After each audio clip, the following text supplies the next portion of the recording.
بسم الله الرحمن الرحيم الحمد لله والصلاة والسلام على رسول الله صلى الله عليه وآله وسلم.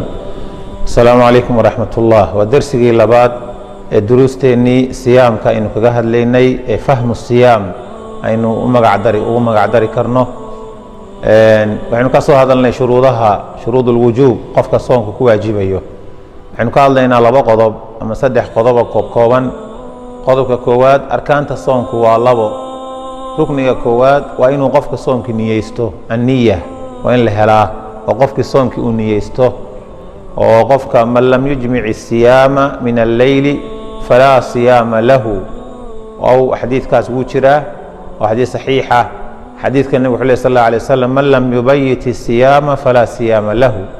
قف كان هبين كربضان تأنيو صون عنكو سيحان صون ومتشيرو مرقا قف كنو صون كنيستو وهرت ركنك كواد أركانتيسا.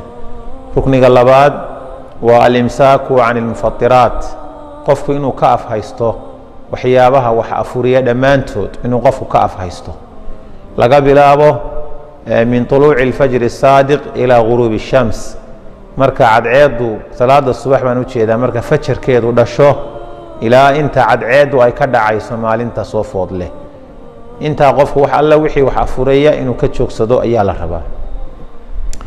qodobkaasi waa qodobka arkaanta oo aan ka dabageynayno shuruudihii wujuubka iyo sixada ee soomka qofka laga rabay.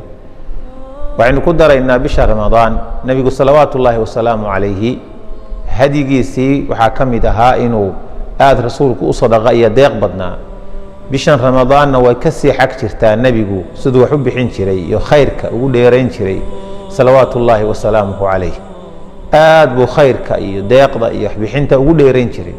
xilligu ugu sii badan yahayna bisha ramadaan bay nabiga calayhi salaatu wasalaam. sidaa awgeed in qofkii qof soominka afurin kara uu afuriyo, qofkii laba qof afurin kara inuu afuriyo, qofkii saddex afurin kara inuu afuriyo. waayo nabigu calayhi salaatu wasalaam wuxuu yidhi طacaamu lithnayni yakfi halaath aw yakfi arbac. qofka dacaamka laba qof loogu talagalay afar iyo saddexba waa ku filan yahay. afar cuntada loogu talagalay 8 waa ku filan tahay.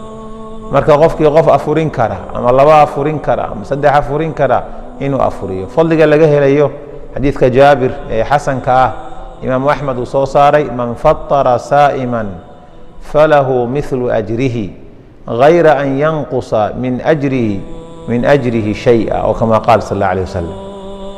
qofka qof sooman afuriya ajarkiisii oo kalaa la siinaya iyadoo aan laga nuqsaaminaynin qofkii soomanaa ajarkiisa.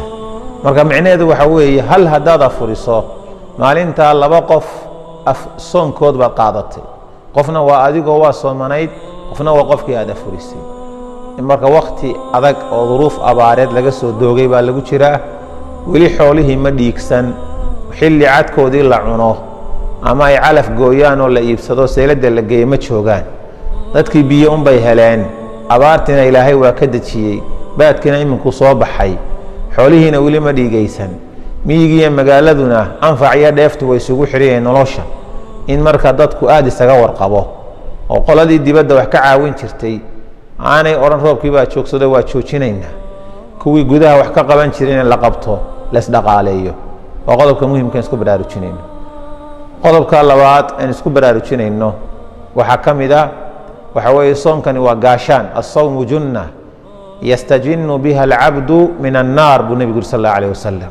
حديث صحيحة أما حسن صومك وقاشان قفك النار تأسقى دقايا وكذا قاشان من النبي عليه الصلاة والسلام.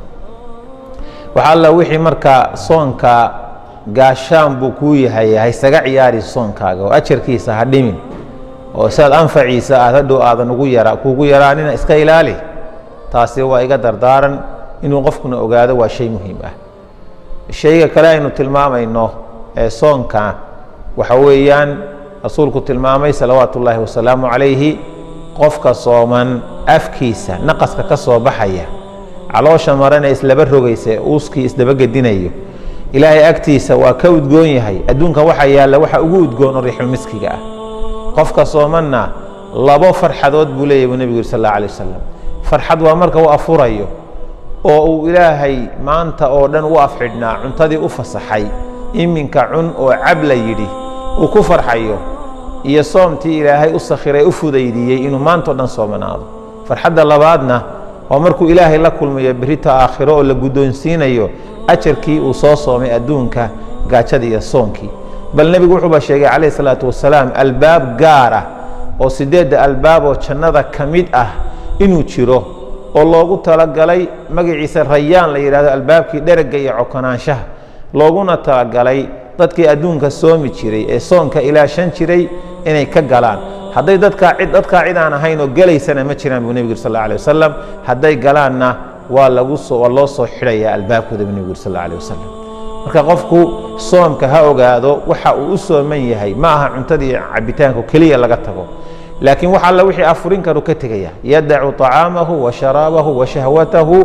min ajli buu nebigu le allah leeyahy xadiis alqudsi qofka kan cuntadiisii iyo cabitaankiisii wuxuu uga tegey aniga dartay iyo shahwadiisii hamadiisii iyo hungurigiisii iyo cabidii waxa uu cabayey wax kasta wuxuu uga tegey aniga awgay buu ilaahay leeyahy subxaanahu wa tacaala anaana soonka iska leh anigaana abaal marinaya marka qofku inuu ilaashado soonkiisa iyo cibaadadiisa wakhtigaa kooban ee u haysto uu ku dadaalo waa shayga muhimka ah aan iskula dardaarmayno darsigeenna labaantaasuu ku egyahay wasalaamu calaykum waraxmat ullaahi wabarakaatuh astawdicukum allah